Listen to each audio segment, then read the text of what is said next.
Well, one of the things about addiction is that, you know, everybody I think starts out in the beginning and they're like, this is so fun, you know, fuck yeah.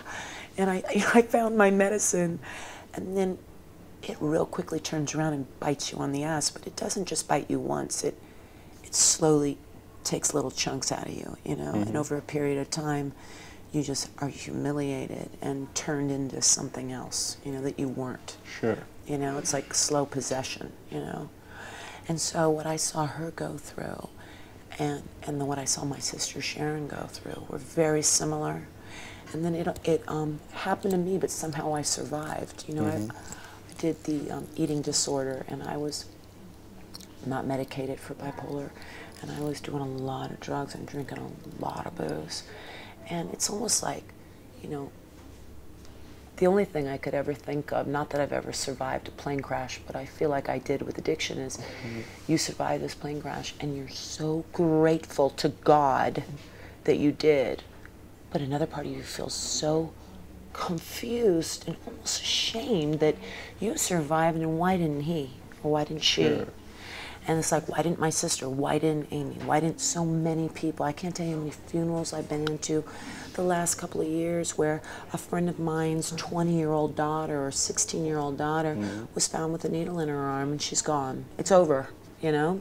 I mean, I don't believe it's over. I believe they go on to, this is what I believe. I believe in that saying that God never gives you anything you can't handle. So if you can't handle it, you know what he does? He's merciful. He takes you out of this world and he puts you somewhere you're supposed to be, that you can handle it, you know? So I have no doubt in my mind that that happened for them. But it's the enduring and the torture that happens before they're taken out. Not only to that person, but to all those people who love them around it. So it's just terrible. You know, it's a disease like cancer, you know?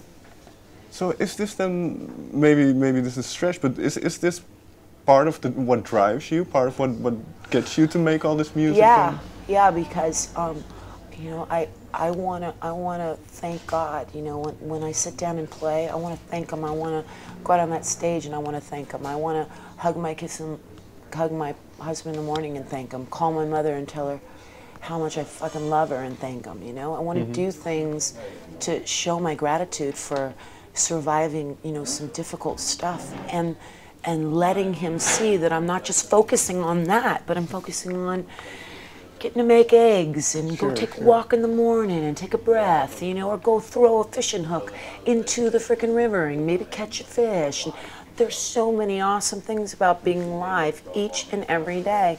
And even if it's a day where my brain is kicked up and I'm tripping, still it's a day that anything's possible. And kind of like what we were saying before we turned the cameras on, after you survive a difficult thing, how good everything feels for a little while. It's like, phew, I'm out of that, and you're so grateful for everything for a little while, and then, you know, we're human, so we start to kind of take it for granted, and then boom, something really tough's got to happen again, and then that simmers down, and then it's like, oh, this feels so good, you know? It's pretty cool.